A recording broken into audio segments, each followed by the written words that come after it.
Andy, congratulations on a very impressive submission win. I guess you'll probably want to go back and watch it and review it, but as you sit there now, how are your thoughts on your performance tonight?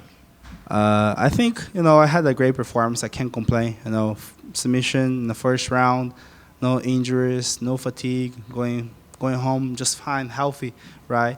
With a nice paycheck as well, so I can't complain. I'm happy. I did wish I fought all the 3 rounds with Andy Verela, and we exchanged more jiu-jitsu. Obviously, I was visualizing myself submitting him.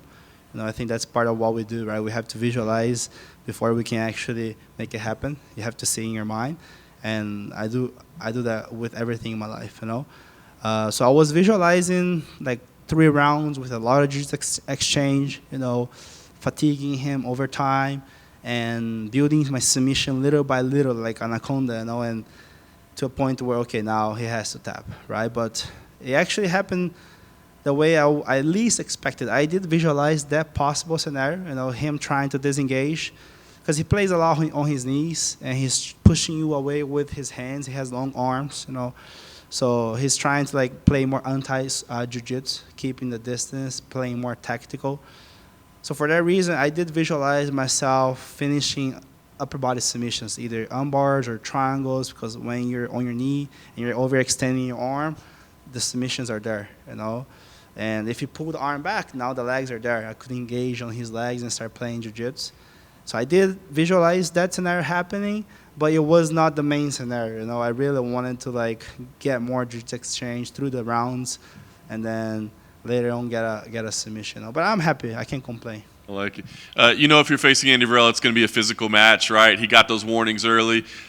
Frustrating at all, or did you have to keep yourself calm to not let yourself give into that? No, to be very honest, I was already expecting him to act that way.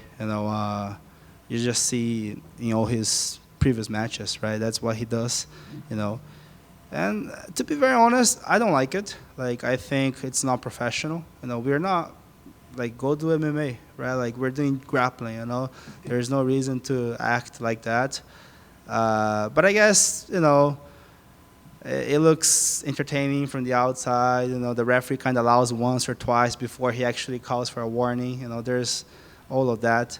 But, it doesn't hurt, right? It doesn't hurt, and it doesn't really get him going anywhere in the rounds as far as like winning the round or winning jiu-jitsu exchange. So it didn't really bother me. I was already visualizing myself getting him multiple times, maybe even kicked on the face, him trying to talk and get in my mind. I was visualizing those scenarios and visualizing myself just staying composed and calm, because if you lose your mind, if you get frustrated or anything like that, then you start getting off your path to the victory, right? And my whole point was trying to do jiu-jitsu in this match, just jiu-jitsu, not so much tactical. And for him, his only and probably one of the only options and path to winning this match would be more tactical, So trying to get in my mind, engage, disengage, trying to look more active on top, engaging and disengaging, right?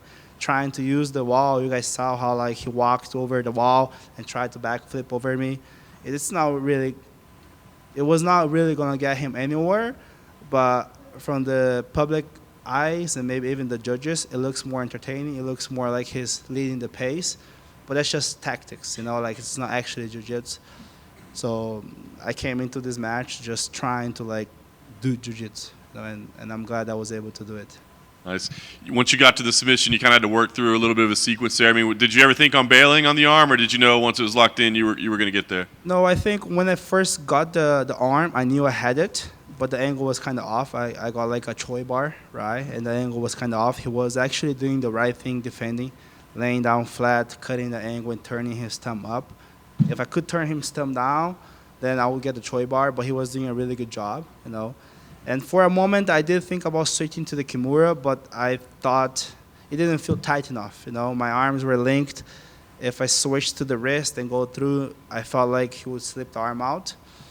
So I held it a little bit more, and then I was like, okay, let me switch sides and go for a belly down armbar on the other side. And that's actually one thing that I was drilling, and I actually did the situational training of this exact scenario I think last. Let me see. I think it was last Tuesday. Last Tuesday, back in San Diego with my friends.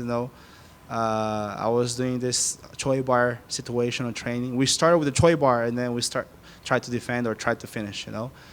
And I actually hit exactly the same thing we were training. So I'm happy with that. It shows that whatever you get, through the preparation, you're able to bring it in the comp day. A lot of people. I'm pretty sure Andy Verela is not back flipping into the guard pass in training. So.